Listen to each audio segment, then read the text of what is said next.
Hello mga ka-RC, pa-subscribe naman dyan kasi mayroon akong bagong dating na package na naman. Siyempre, RC Plane to at bago ko to buksan ay pahingi naman ng isang like dyan at isang subscribe sa mga hindi pa nakaka-subscribe sa aking channel at sa mga napadaan lang sa aking channel ay isang subscribe naman dyan. Anyway, may nabili akong bagong RC Plane. So, napakamura ng halaga niya, 1,077 sa Lazada ko nabili. At sa mga gustong bumili ng item na to ay ilalagay ko sa description yung link ng pinagbilhan ko nitong RC Play na to. Paki-check nyo na lang yung description kasi diyan ko ilalagay yung link ng yung buying link ng RC Play na to. So eto nga, nabili ko 1,077, napakamura ng RC Play na to. Eto nga pala yung Part 10 P707G or Part 10 P707 Pro. So parang ano siya, uses na 182 to. WL Toys F949 yung counterpart niya. So parang upgraded version lang siya ng WL Toys F949 kasi sa mga nabasa ko ay may mga feature yung WL Toys F949 Cessna na mga na-upgrade, may mga portion doon, may mga parts. So eto na nga, binuksan ko na yung package at nakita nyo legit na legit. Eto yung aircraft. Andyan yung remote controller, yung mga accessories, landing wheels, charger at yung battery. Yung battery nandyan sa battery bay ng aircraft. Nandito 500 milliamperes battery 1S. So inaakala ko ay ano to, hindi legit or parang scam ka ako tong anong to. Tong item na to kasi napakamura. 1,077 kasama na shipping. So, eto yung na-discover ko. Kaya pala mura kasi parang tinipid din ng ano. Sorry ha, tapusin niyo na muna yung sinasabi ko mga ka-RC ha. Kasi tinipid ni manufacturer yung packaging niya. Kasi kung napansin nyo ay wala siyang kasamang hindi siya nakabalot sa magarang cardboard na may mga graphics na kung ano-anong graphics ng item. 'Di ba? Wala. Straightforward yung packaging niya eh. Wise, napaka-smart ng manufacturer na 'to. Ang ginawa niya ay di niya sinama yung outer box na cardboard na may kung ano-anong graphics kaya na-reduce yung cost ng production niya. Kaya naipasa niya rin ng mura sa mga sa mga buyer consumer.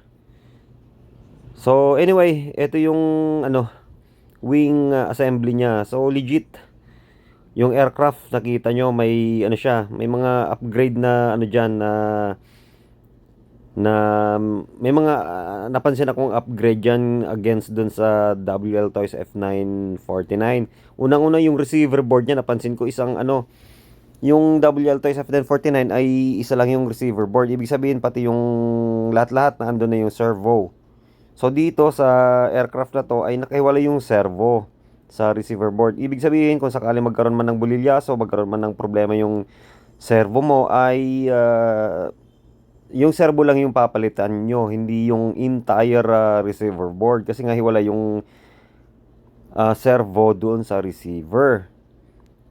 Pangalawa, napaka-legit ng niya nung instruction manual. Super legit kasi nga glossy siya, yung makintab, saka premium yung niya, yung instruction manual niya. Saka maganda dito ay may English version siya. I mean may English translation aside from Chinese characters, may siya, may translation into English. So napaka-practical at napaka-madaling maintindihan.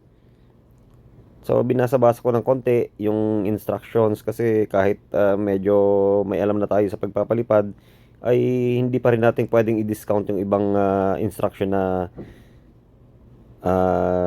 baka makaligtaan natin. Ibig sabihin hindi tayo pwede mag-assume na alam na natin ang lahat. Kaya kailangan pa rin natin i-review yung instruction manual. So ito yung ibang accessories niya, may kasamang charger at namangha ako dito sa charger, guys. Kasi kakaibang klase. Actually, natigilan ako dito eh. Nagitla ako dito eh. Kasi kakaiba yung charger na kasama niya. Parang di ko mawari kung ano to. Sabi ko, siguro mga 10 seconds ko bago ko na-gets na eto pala ay yung charger ng battery. Kasi kakaiba eh. Kakaiba oh, tingnan nyo oh. Mga cars, ibang klase yung charger niya. May takip pa yung USB.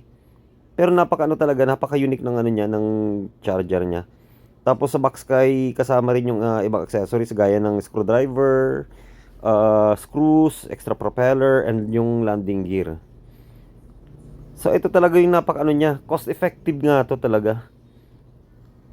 Sobrang cost effective to kasi nga napaka smart ng manufacturer kasi yun nga hindi nila sinamahan ng cardboard. Talagang siguro mahal yung cardboard kaya sobrang na-reduce yung price ng item na to. Biruin nyo, 1,077 lang to kasama ng shipping.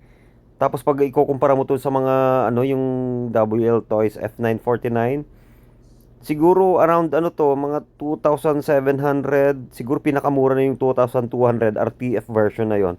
So eto RTF version ready to fly meaning RTF ready to fly version kasi napaka ano niya sobrang mura niya kasi yun nga napaka smart ng manufacturer ng Part 10. Napaka smart ng ano to ng manufacturer na to kasi ni-reduce niya yung cost ng production So ibig sabihin pag mababa yung cost ay mababa rin yung presyo na maipapasa nila or maibebenta nila sa mga consumer or sa mga hobbyist. So pag mababa yung presyo, ibig sabihin mas dadami yung bibili nito kasi practical Parang basic na law of supply and demand ba. Pag mababa yung presyo, mas maraming bibili. Pag mataas yung presyo, konti yung demand kasi konti yung bibili. Konti rin yung susupply kasi konti nga yung bibili kasi mahal yung presyo. Eto mura. As in sobrang mura talaga. Hindi ako makapaniwala sa presyo niya talaga mga ka-RC. Kaya sa mga gusto bumili ay ilalagay ko yung buying link niya sa description. Kaya check nyo yung description ng video na to kasi doon ko ilalagay yung ano niya, yung link kung saan sa mga magkakakursunado sa item na to. Super legit nga. Kasi ayan tingnan niyo yung receiver board niya ay nakahiwala yung nakahiwala yung servo niya sa receiver board. So ibig sabihin pag nasira yung receiver board or yung servo niya ay hindi affected yung yung buong board. Ibig sabihin, cost effective pa rin, practical pa rin kasi nga ang bibilhin mo lang ay yung servo, hindi yung entire receiver. Hindi yung entire circuit board or yung board mismo, yung electronic board. So, syempre mas mura yun. Pag servo lang, syempre mas medyo mura. Or pag receiver naman, medyo mura kasi walang kasamang servo. So, napakagalingan ng Part 10 na to. Napaka-practical. So, sa video na to, susubukan kong paano to.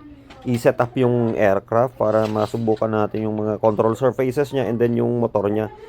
By the way, yung nga pala niya ay upgraded din yung motor niya. Isa pa pala sa mga na-upgrade sa kanya yung motor.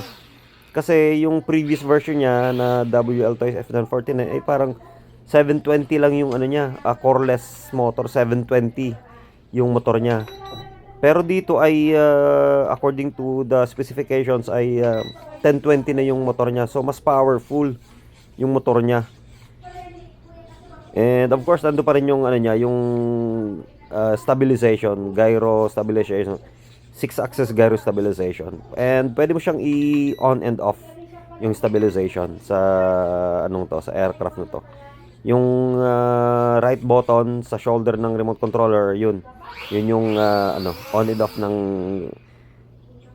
stabilization. On and off. Pagka off, syempre ay syempre 3D on, and then pagka on, syempre 6G. Naka-blue yung light ng yung indicator light ng remote ay blue pagka sa 6G or self-stabilize. Pagka red naman ay naka 3D siya. Ibig sabihin naka-off yung stabilization niya. So talaga napakasulit nga nito. Hindi ko makapaniwala talaga mga ka-RC. Na-amaze ako sa presyo niya Kala ko hindi totoo talaga. Kala ko parang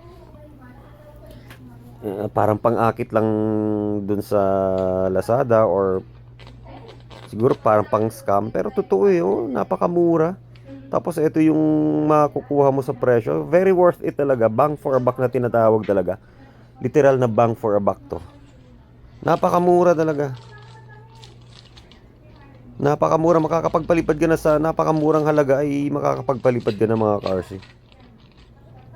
Super legit yung presyo niya. Hindi talaga ako makapaniwala. Pero napaka-smart talaga. Napaka ano, salute din. Saludo rin ako sa manufacturer. Kasi cost effective eh. Ni-reduce niya yung cost ng production niya eh. Napaka-practical din ng ano ng manufacturer na to eh. Binawasan niyo yung cost ng production niya eh. Kaya kasi eto ano lang eh, box lang talaga eh.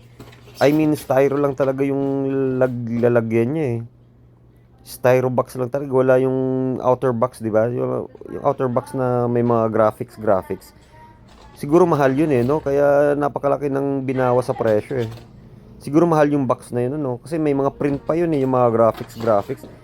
Siyempre, unang-una yung material, mahal yun. Yung carton, siyempre, may cost din yun. And then pangalawa, I think yung mas mahal dun yung, ano, yung graphics eh. Siyempre, mag-hire ka ng graphic designer. And then, ipapaprint mo yun. 'Di ba? Tapos ipapa-subcontract mo 'yon, kaya mahal siguro.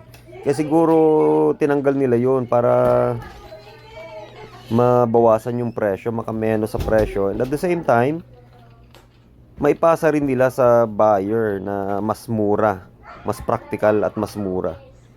So napaka-wise, napaka-smart ng Park 10 na manufacturer na 'to. Sobrang legit, super mura.